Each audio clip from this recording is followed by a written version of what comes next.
Hello friends, welcome to my channel. இன்றைக்கி நம்ம பார்க்க போகிறது ஒரு சூப்பரான கேரளா ஸ்டைல் அரைச்சி விட்ட சாம்பார் எப்படி செய்கிறதுன்னு பார்க்க போகிறாங்க. இந்த வீடியோ வந்து எல்லாருக்குமே ரொம்ப யூஸ்ஃபுல்லாக இருக்கும். ஸ்கிப் பண்ணாமல் ஃபுல் வீடியோ பாருங்கள்.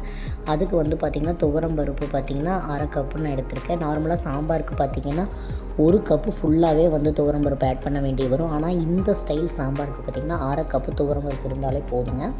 இதை வந்து நல்லா கழுவி ஒரு குக்கரில் வச்சாச்சு. தண்ணி ஆட் பண்ணியிருக்கேன். கொஞ்சோண்டு விளக்கெண்ணெய் ஆட் பண்ணிக்கலாம். ஒரு 1/4 ஸ்பூன் அளவுக்கு மஞ்சள் ஆட் பண்ணிக்கலாம். இந்த மெத்தட் வந்து பார்த்திங்கன்னா செம்மையாக இருக்கும். அரை கப்பு துவரம்பருப்பு ஆட் பண்ணாலே நல்லா திக்காகவே நிறைய சாம்பார் ஒரு பாத்திரம் வச்சுட்டு நிறைய இருக்கும், ஃபுல்லாகவே சாம்பார் கிடைக்கும். 3 தக்காளி வந்து குட்டி குட்டியாக கட் பண்ணி நான் உள்ளே ஆட் பண்ணிக்கிறேன். அவ்வளோதான். இதை போட்டு நம்ம குக்கர் மூடி போட்டு மூடி எடுத்து வச்சிடலாம். 2 விசில் விட்டு எடுத்துடலாம். சூப்பராக வந்து தக்காளியோட எசன்ஸ் இறங்கி நல்லா பருப்பு நமக்கு சூப்பராக வெந்து வந்துடும். அதுக்கப்புறம் பார்த்திங்கன்னா என்னென்ன வெஜிடபிள்ஸ் நம்ம இதில் ஆட் பண்ணுறோம் அப்படிங்கிறத நம்ம பார்க்கலாம் வாங்க. இதுக்கு பார்த்திங்கன்னா முருங்கைக்காய் எடுத்து வச்சுருக்கேன், வாழைக்காய், உருளைக்கிழங்கு, அப்புறம் பார்த்திங்கன்னா முள்ளங்கி, 4 பிளேட்டில் 4 விதமான காய்கறிகள் கட் பண்ணி எடுத்து வச்சுருக்கேன். நெக்ஸ்ட்டு பார்த்திங்கன்னா இன்னொரு பாத்திரத்தில் பார்த்திங்கன்னா கேரட், பீன்ஸ், கேபேஜ், இந்த 3 காய்கறிகள் இதில் இருக்குது.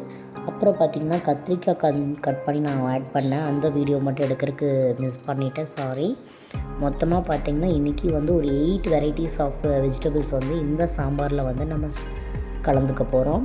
இந்த மாதிரி சாம்பாருக்கு பார்த்திங்கன்னா ஒரு 7-8 வகையான காய்கறிகள் நம்ம போடும்போது பார்த்திங்கன்னா நல்ல டேஸ்டியாக இருக்கும். அந்த எல்லா காய்கறிகளோட டேஸ்ட்டும் கலந்து வரும்போது சாம்பார் பார்த்திங்கன்னா வேறு லெவலில் இருக்கும். இந்த காய்கள் எல்லாமே பார்த்திங்கன்னா நீங்கள் கழுவிட்டு அதுக்கப்புறம் கட் பண்ணுங்கள். அதுதான் வந்து கரெக்டான மெத்தடு. நான் வந்து வீடியோ எடுக்கிற இன்ட்ரெஸ்ட்டில் கழுவ மறந்துட்டேன். ஸோ அதனால் கட் பண்ணி வச்சுருக்கிறத மறுபடியும் போட்டு நான் எல்லாத்தையும் ஒட்டுக்க மிக்ஸ் பண்ணி கழுவி நான் எடுத்துக்க போகிறேன். ஏன்னா நீங்கள் கழுவிட்டு அதுக்கப்புறம் கட் பண்ணுங்கள், அதுதான் கரெக்டான ப்ரொசீஜர். இப்போ பார்த்திங்கன்னா நீங்கள் ஒரு மண் சட்டியில் வந்து நார்மலாக வாட்டர் ஆட் பண்ணி அடுப்பில் வச்சாச்சு. இப்போ வந்து பார்த்திங்கன்னா 1/4 சட்டி அளவுக்கு தண்ணி ஆட் பண்ணி வச்சுருக்கேங்க, போதும். ஏன்னா பருப்பு தண்ணி நம்ம ஊற்ற போகிறோம், மசாலா அரைச்சி ஊற்ற போகிறோம், அதுலேயும் நிறைய நமக்கு கிடைக்கும். இப்போ பார்த்திங்கன்னா ஒரு கடாயில் இந்த பக்கம் சைடில் தேங்காய் எண்ணெய் ஆட் பண்ணி அந்த முள்ளங்கியை மட்டும் நல்லா ஃப்ரை பண்ணி எடுத்துக்க போகிறோங்க. சாம்பாருக்கு வந்து எப்போவுமே பார்த்திங்கன்னா முள்ளங்கியை வந்து ஃப்ரை பண்ணி எடுத்து தான் உள்ளே போடணும். அப்போ தான் அந்த ஸ்மெல் போகும், கொஞ்சம் நல்லாயிருக்கும், சூப்பராக இருக்கும். ட்ரை பண்ணி பாருங்கள். டேரெக்டாக நீங்கள் அப்படியே சாம்பாரில் போட்டிங்கன்னா அந்தளவுக்கு இருக்காது. இப்போ வந்து தண்ணி காஞ்சிருச்சு. தண்ணி காஞ்சதுக்கப்புறமா டேரெக்டாக அந்த வெஜிடபிள்ஸ் எல்லாத்தையுமே நம்ம உள்ளே ஆட் பண்ணிக்கலாம்.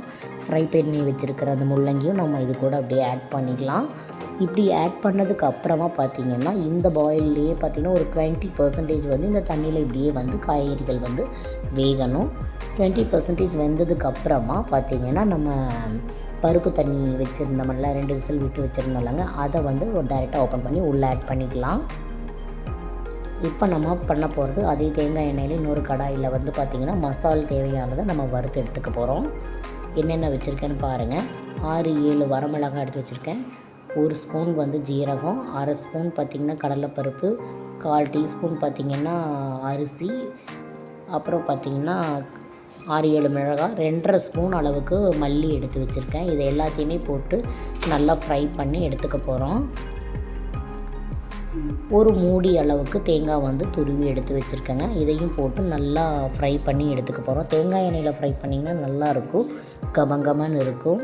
இதில் வந்து ஒரு 1/4 ஸ்பூன் அளவுக்கு வந்து பார்த்திங்கன்னா மஞ்சள் ஆட் பண்ணிக்க போகிறேன். நல்லா ஃப்ரை பண்ணி எடுத்து ஆற வச்சு எடுத்து நம்ம மிக்ஸி ஜாரில் போட்டுக்கலாம். இப்போ வந்து ஃப்ரை பண்ணி நான் ஆற வைக்க போகிறேன்.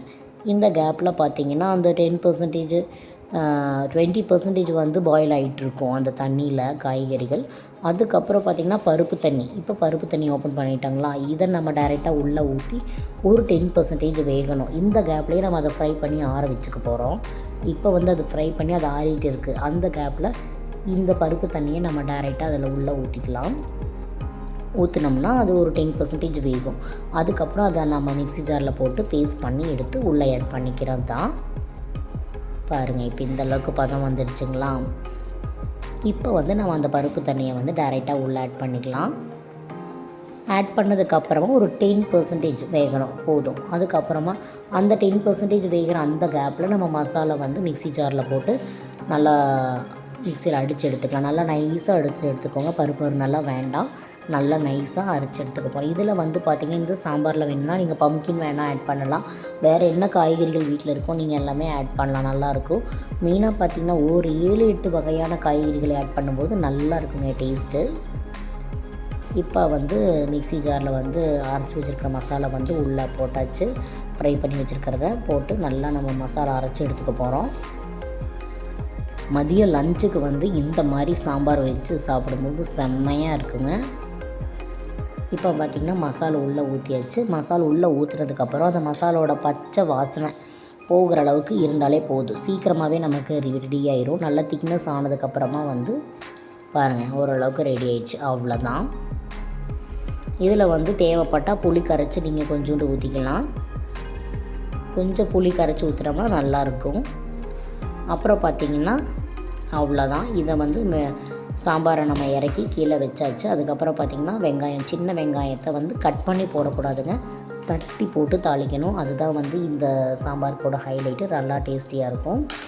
ஒரு கடாயில் தேங்காய் எண்ணெய் தான் மறுபடியும் ஊற்றி வச்சுருக்கேன். அதில் கடுகு, வெள்ளை கடலை, உளுந்தம்பருப்பு, அப்புறம் வெள்ளை பருப்பு, அந்த உளுந்தம்பருப்பு இருக்குது இல்லைங்களா, அது எல்லாத்தையுமே போட்டு நம்ம ஃப்ரை பண்ணிக்க போகிறோம். கருவேப்பில், வெங்காயம் வந்து தட்டி வச்சுருந்தோம்ல அதை போட்டு நல்லா ஃப்ரை பண்ணி தாளித்து உள்ளே ஊற்றிட்டோம்னா சூப்பரான கமகமன்னு கேரளா ஸ்டைல் சாம்பார் வந்து நமக்கு ரெடி ஆயிடுச்சு. செம்மையாக இருக்குங்க. இந்த சாம்பார் வந்து கண்டிப்பாக எல்லாருக்குமே ரொம்ப ரொம்ப யூஸ்ஃபுல்லாக இருக்கும், ரொம்ப டேஸ்டியாக இருக்கும். எல்லாருக்குமே கண்டிப்பாக இந்த வீடியோ பிடிச்சிருக்கும். ட்ரை பண்ணி பாருங்கள். மத்தியானம் லஞ்சுக்கு பார்த்தீங்கன்னா இந்த மாதிரி சாம்பார் செய்யும்போது அதுக்கு தகுந்த மாதிரி நைட் டின்னரும் நீங்கள் பிளான் பண்ணிக்கலாம்.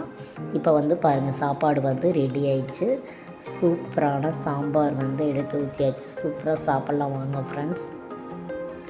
இந்த மாதிரி சாம்பார் நம்ம செய்யும்போது நைட்டு டின்னரு பிளான் பண்ணிக்கோங்கன்னு சொன்னேன்லங்க. பாருங்கள் நைட் டின்னர் வந்து நான் இன்றைக்கி பண்ணியிருந்தது வெண்பொங்கலுக்கு இந்த அரைச்சி விட்ட சாம்பார் அப்படியே சூடு பண்ணி நம்ம எடுத்து ஊற்றி குழச்சி அடித்தோம்னா வேறு லெவலில் இருக்குங்க. கண்டிப்பாக இது எல்லாருக்குமே ரொம்ப ரொம்ப பிடிக்கும். இந்த சாம்பார் நம்ம எப்போ வைக்கும்போதும் பார்த்திங்கன்னா நிறைய கிடைக்கும். அதனால நம்ம இந்த மாதிரி லஞ்ச் ப்ளஸ் நைட்டு டின்னருக்கு நம்ம பிளான் பண்ணோம் அப்படின்னா ரொம்ப நல்லாயிருக்கும். நைட்டுக்கு வந்து டிஃபன் வந்து நாங்கள் வெண்பொங்கல் செஞ்சுருந்தோம். அதுக்கு வந்து பார்த்திங்கன்னா இந்த சாம்பார் எடுத்து ஊற்றியாச்சு. நல்லா குழச்சி அடிக்கலாம், செம்மையாக இருக்கும். கண்டிப்பாக எல்லாருக்குமே இது ரொம்ப பிடிக்கும். ட்ரை பண்ணி பாருங்கள்.